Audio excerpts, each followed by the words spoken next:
Storage system जी आहे ती मला वाटतं पावसाळ्याच्या वेळेस त्याला असणारी एक वेगळी पद्धत वापरल्या जाते. हा जो एकावरती एक रचना केली जाते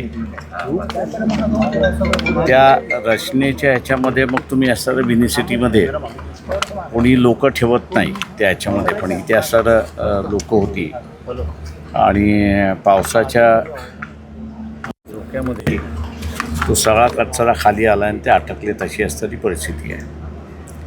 याचं मॅनेजमेंट व्यवस्थित करावं लागेल असं मला एकंदरीत त्याच्यामधलं दिसतंय.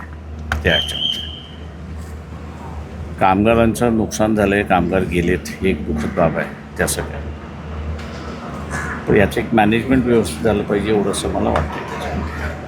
एकंदरीत हा आवाज तुम्ही मुख्यमंत्र्यांपर्यंत पोहोचवणार आहात का? काय ते याच्यामध्ये दोन गोष्टी आहेत की एक जसं मुंबईमध्ये पूर्वी शहराच्या बाहेर असणारा कचरा घेऊन जाण्याची असणारी एक सिस्टम होती. आयांदाजानं आता असणारा शासनाला हा लोकसंख्या वाढलेल्या लक्षात घेता तुम्हाला कचरा डिस्ट्रॉय करत असताना म्हणजे खर्च येईल ह्याच्याबद्दल जोमत नाही, पण सेग्रिगेशन करून काही त्याच्यामध्ये म्हणजे आता सगळं जे आहे चाललेलं जे आहे ते वीज निर्माण करणं असं चाललेलं आहे. मायानं हे सगळं चुकीचं आहे असं मी त्या ठिकाणी मानतो आहे, कारण का शेवटी हा कचरा एका दृष्टीने फर्टिलायझरसुद्धा आहे त्या ह्याच्यामध्ये. मला माहिती आहे की 91-92मध्ये मुंबईचा असणारा कचरा हा म्हणजे सेग्रिगेशन अशा ज्यावेळेस झाला त्यावेळेस तो असणारा गल्फ कंट्रीजमध्ये बऱ्याच मोठ्या प्रमाणात घेऊनही गेले होते. त्याच्यामुळे मला वाटतं एक स्टडी करून त्याच्यावरती का शेवटी आता सगळीकडेच हा म्हणजे छोटी महानगरपालिका जरी असली तरी त्याचा हा कचऱ्याचा प्रॉब्लेम फार मोठा येतो आहे.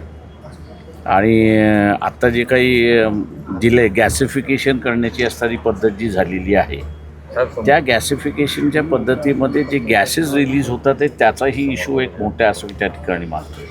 हा बंद केला जातो आहे त्याचंही गॅसिफिकेशन निघते, तोही महत्त्वाचा आहे. त्याच्यामुळे पूर्ण ज्याला आपण म्हणतो की सोल्युशन ह्याला सोल्युशन जे आहे ते सोल्युशन तुम्हाला असं देणं ह्याच्यातलं महत्त्वाचं आहे. आणि याच्यामध्ये एक तुम्हाला म्हणजे मुख्यमंत्र्यांनी मागेही लिहिलं होतं, मागेही बोललो होतो मी त्याच्यामध्ये की तुम्हाला जोपर्यंत एक्सपर्ट कमिटी करता येत नाही आणि त्याचं तोपर्यंत मला वाटतं हे जुन्या पद्धतीनेच डिस्ट्रॉय करणं यालाच तुम्हाला महत्त्व द्यावं लागेल.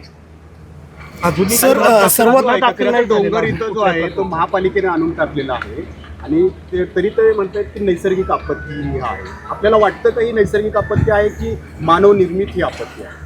ते मी जसं म्हणालो की स्टोरेज हा जो भाग आहे त्याच्यातला तर काय माझी जर माहिती बरोबर असेल तर 1400 टन पिंपरी चिंचवड महानगरपालिकेचा कचरा आहे. आता तेवढं तुम्हाला असताना पहिल्यांदा स्टोरेज करण्यासाठी जागा आणि कामगार आणि याचं तुम्हाला असताना लांब ठेवावं लागतं हे मला त्याच्यातलं माहिती आहे. त्याच्यामुळे कामगार आणि ढिगारा हा दोन वेगवेगळ्या ठिकाणी असला पाहिजे. महानगरपालिकेने स्वतःच्या जागा विकत घेतल्या पाहिजेत ग्रामीण भाग लागून असणाऱ्या इलाक्यामध्ये आणि तिथे लोकवस्ती नसणार हे तुम्ही बघितलं पाहिजे का. काय माझा अनुभव मी सांगतो की 91मध्ये मी असणारं सुट्टणकर मुंबई कमिशनर होते आणि मी त्यांना म्हटलं तर माझ्याबरोबर गाडीत चला, मीच गाडी चालवली आणि देवनाचं जे डम्पिंग ग्राउंड होतं त्या देवनाच्या डम्पिंग ग्राउंडमध्ये आम्ही गेलो.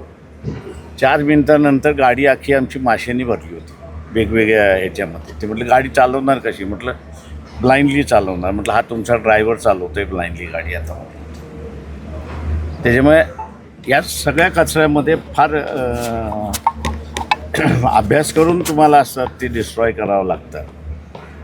मी असं म्हणेन की त्यावेळेस मुंबई कॉर्पोरेशनने एक अभ्यास कमिटी केली आणि त्याचा आता डिस्ट्रक्शन जे आहे ते व्यवस्थित चालले मी एवढं म्हणेन त्याच्यामध्ये.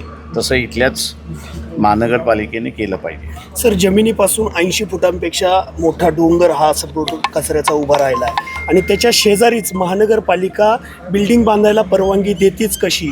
त्यानंतर या विभागाचे म्हणजे पर्यावरण विभागाचे जे प्रमुख आहेत त्यांच्यावरती कोणत्याही पद्धतीची महानगरपालिका कारवाई करत नाही आणि आयुक्त म्हणतात की ही नैसर्गिक आपत्ती आहे. ते बिल्डिंग तिथे येत नाही एवढं मी तुम्हाला सांगतो.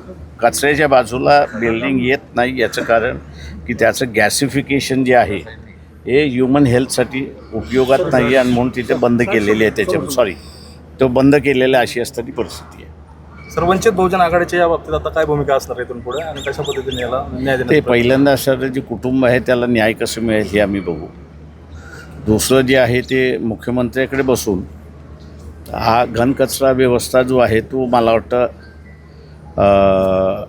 गॅसिफिकेशन करून जी पद्धत आलेली आहे या सगळ्या ह्याच्यामध्ये त्याला मला वाटतं कुठेतरी असणारं तुम्हाला वेगळा मार्ग काढला पाहिजे असं मला त्याच्यामध्ये वाटते. याच्यावर कोणावरती गुन्हे दाखल करण्याची आपण मागणी करणार आहात का? काय ते कॉन्ट्रॅक्टर गुन्हेगार आहेच याच्यामध्ये. त्या कॉन्ट्रॅक्टरवरती गुन्हे दाखल होणारच. मग हे बिल्डिंग बांधायला ज्यांनी परवानगी दिली ते त्यांचे महानगरपालिकेचे कर्मचारी अधिकारी ती येणार का त्यांनी असं एन्व्हायरमेंटच्या ह्याच्यामध्ये तुम्ही हे जेव्हा ठेवता तेव्हा तुम्हाला तिथे माणसं राहतील अशी व्यवस्था नाही आहे. आयुक्त मात्र त्यांच्यावरती कोणतीही कारवाई करण्यास तयार नाहीये. वेळ द्या माझं म्हणणं वेळ द्या मग त्याच्यामध्ये होईल. तर सगळ्यात महत्त्वाचा प्रश्न हा आहे की राज्याचं अधिवेशन चाललंय 3 दिवस झाले या घटनेला. तिथे काही या संदर्भात चर्चा- तुम्हाला असं वाटतं की विरोधी पक्ष जिवंत आहे? अगदी त्या संदर्भातच ते संवेदनशीलता म्हणूनच दिसते म्हटलं का? इथे कारण असणारा की एवढ्या मोठ्या- अजिबात विरोधी पक्ष जिवंत नाही आहे. तो मृत्यू अवस्थेत आहे. त्याचं फक्त देऊन असणारं तुम्ही दफनविधी करा याच्या पलीकडे दुसरं काही राहिलेलं नाही. इथे जे नातेवाईक आहेत त्यांचं म्हणणं आहे की अतिशय पोकळी जी आहे सगळी यंत्रणा लागलेली आहे. केवळ 3 लाखो टन कचरा काढायला केवळ 3 पोकळ्या नाहीत. हे युद्ध पातळीवर होऊ शकतं. हे युद्ध पातळीवरती केलं पाहिजे होतं. बायांना आतापर्यंत बॉडीज काढल्या पाहिजे होत्या त्या सगळ्या ह्याच्यामध्ये. कारण का आणि आता माझ्यानंतर जमिनीच्या खाली माणूस जिवंत आहे की नाही आहे ते इन्स्ट्रुमेंटनी कळतं. मग मी आता अधिकाऱ्यांनाही म्हणालो की म्हटलं होतं असेल जिवंत तुम्ही सांगा आहे, नसेल तर तसं त्यांच्या नातेवाईकांना म्हटलं कळवा तुम्ही. महानगरपालिकेने रात्रीत कुदळवाडी साफ केली, मात्र इथला कचरा साफ करण्यासाठी किंवा कचरा उचलण्यासाठी महानगरपालिका सर्वतोपरी प्रयत्न करताना तो तर दिसतोच आहे आपल्या सगळ्यांना त्याच्यामध्ये. ठीक. ठीक.